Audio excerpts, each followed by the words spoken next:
Did you know that the game Control references physics throughout the whole game? The mission called Fridge Duty is actually referencing a theory called superposition. A mission where Agent Philip has to stare at the fridge, because if he doesn't stare at the fridge, if he looks away, even blinks, the fridge will move. It will deviate. Now, it's not known if superposition is correct, but the theory is best explained by Schrodinger's cat.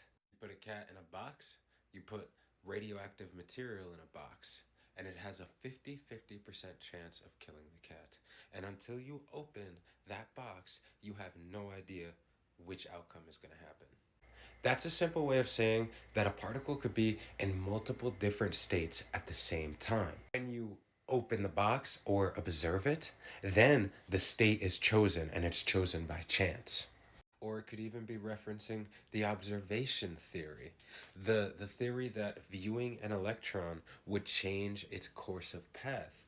That when you're not viewing an electron, that theoretically it could be taking multiple paths. Throughout the whole game, it also talks about reality vibrating. We have to pull the string, the light cord, 3 times. And again, they're talking about each dimension vibrating. That's referencing string theory, Einstein's theory of everything. Now, that theory is not finished. It's actually been taken over by physicist Michio Kaku. It still isn't finished. But that theory proposes that every dimension is a string. Every string is vibrating at a different pace, for lack of a better term, because I'm not a physicist myself. The vibration of that pace is supposed to be what reality is made of in this theory. Isn't that freaking interesting? Really, that if you don't find that interesting, you're lying. Now, this is off control. This is just something that I think. What if that's the reason that people say that there's music in heaven? It also visually showcases the theory that things from higher dimensions wouldn't be perceivable to us, unless, of course, they wanted us to. And that's assuming that there is extra dimensional beings.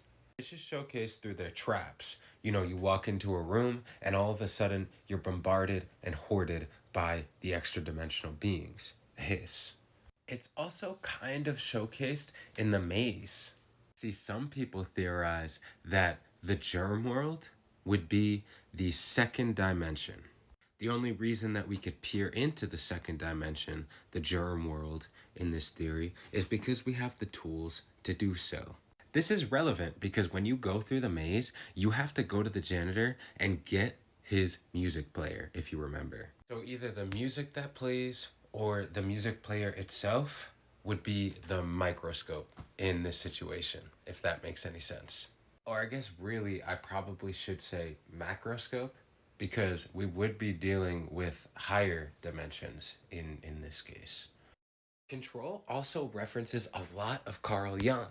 One that I like a lot personally is Carl Jung's theory of synchronicity. The best example of synchronicity, excluding Dr. Darling's video where he explains his theory on synchronicity, is when Jesse is at the hotel, and in order to make the door on the other side open, the one with the picture in it, you need to make every single hotel room look exactly the same to the T. By doing so, the game proposes that there would be a meaningful connection. That door opening, that would be the coincidence. An effective way to explain that, imagine a man has a computer that he loves, his favorite computer. If Carl Jung's synchronicity theory is correct, that computer might break when he dies. Or another way of putting it, let's say your grandma used to love butterflies, and when she dies, a butterfly flies up to you. The synchronicity theory is actually meant to explain coincidences. Carl Jung didn't believe that coincidences just happened. He believed that they were meaningful. They also talk about collective subconscious, another theory made by Carl Jung. Carl Jung believed that there was 2 types of consciousness: personal consciousness and shared collective consciousness. And the hiss and control actually explain it perfectly. The hiss's hosts are all normal people with their own identity. However, they are all connected because the hiss connects them with a common universal goal.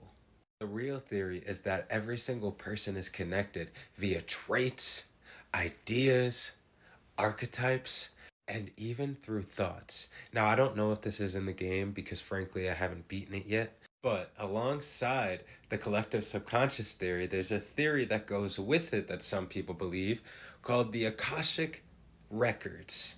Now, the Akashic Records are supposedly every single thought, every single idea, etc., that any human can have, all stored in one library, which I thought was really cool. I'm sure there are many more because this is such a dense game, but those are just the ones that I could pick out and that I've remembered at the moment. Thank you guys for watching, and I hope you guys have a good day.